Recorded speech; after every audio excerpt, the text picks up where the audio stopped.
All right, so it's been a crazy day. This is video number 3, and I've got another one, possibly 2, lined up before the end of the day. So it's crunch day today, folks. But guess what?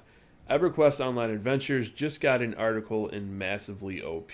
Now, some people are concerned about this, and I think that there's always going to be concern from me and other people that, hey, Daybreak, I almost said Sony, Daybreak can pull the plug on this at any point. Some people say no, they don't really have a legal foot to stand on. I tend to disagree because it's EverQuest. They own the IP. If there's anything going on, I don't care if you make your own server. If they really wanted to and they wanted to go after it, they would. I don't think they will because I don't think it's really worth it for them to go after it. But nevertheless, people are a little worried that it's starting to get a lot of coverage. I've been talking about this for about 3 years now. Other people have been talking about it. We've had podcasts. It's been out there. But this is wide reaching. This is way further than I could ever reach.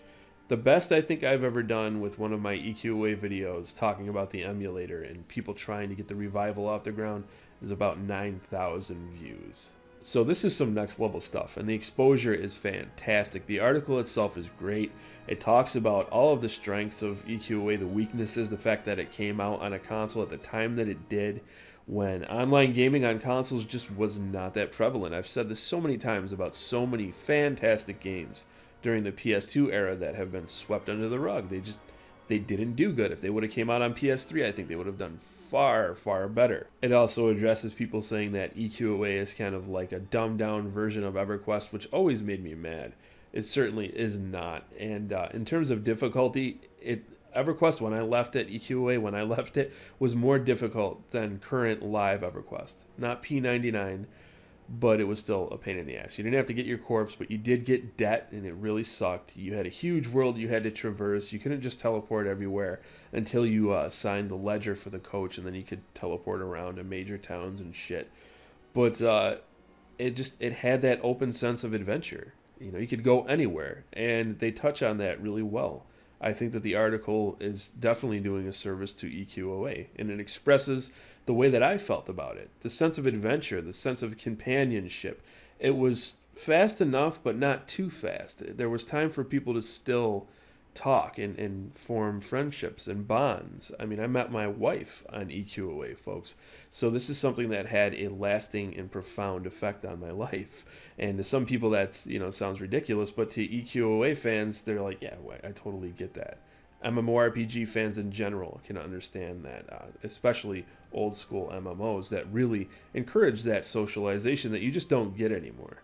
If I had to say the biggest weakness, aside from the fact that it came out at the time that it did, is the fact that they just didn't keep the content flowing. They had content on deck and they ditched it. Underfoot was supposedly like 95% complete or more, and they didn't do it. They scrapped it, and then they ended up doing something with it. On the original EverQuest, they probably changed a lot of things around, but kept some of the ideas, kept the name, certainly.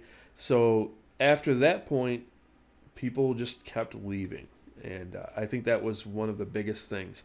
Because if they kept it going and they kept coming out with relevant content that kept people coming back, I think it would have been sustainable. But, they really needed to get it over to PS3 and promote it on PS3. Make it so that maybe you could download it off of there for $5-10 once it, it was long in the tooth at that point. It had been out for a while. But they could have done something with it. I think they mismanaged it. I really do. I can tell you what happened. I mean, they shifted focus to EverQuest 2 to try to keep up with World of Warcraft, and we all know how that panned out.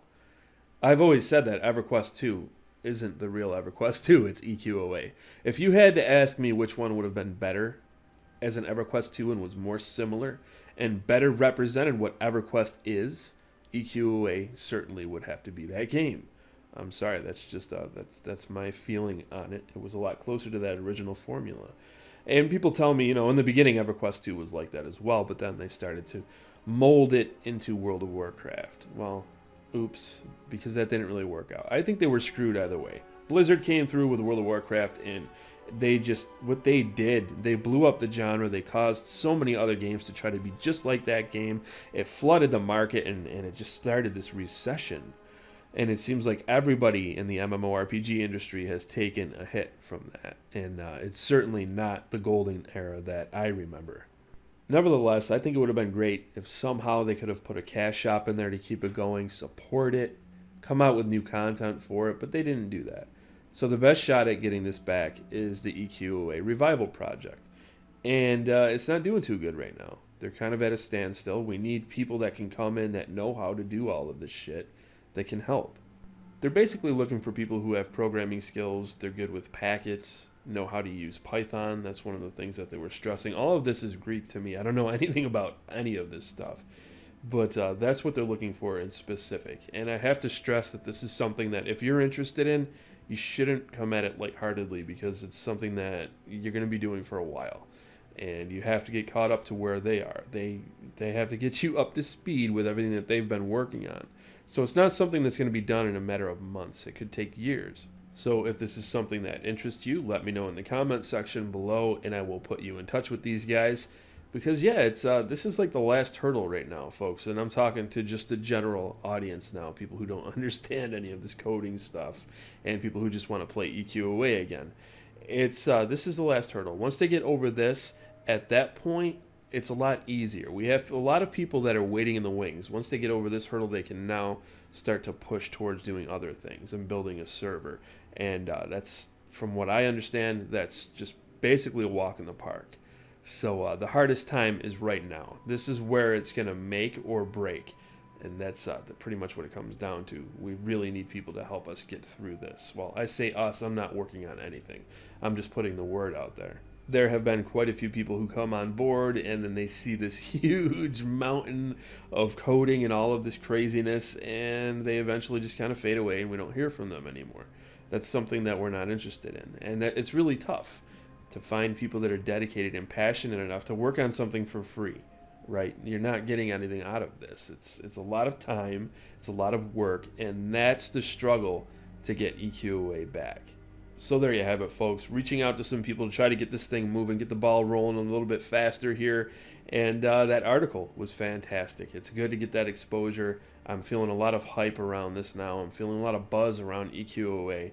It's got people excited. It's got people talking. And you know what? That matters. If it doesn't really lead anywhere too great, at least people are talking about it, right? At least the spirit of EQOA carries on. Right now, I want to kick it over to you guys. Let me know what you think about all of this down in the comment section below. And remember, if you're interested, let me know. I will be in touch with you. I thank you all for watching, and I look forward to seeing you all in my next video.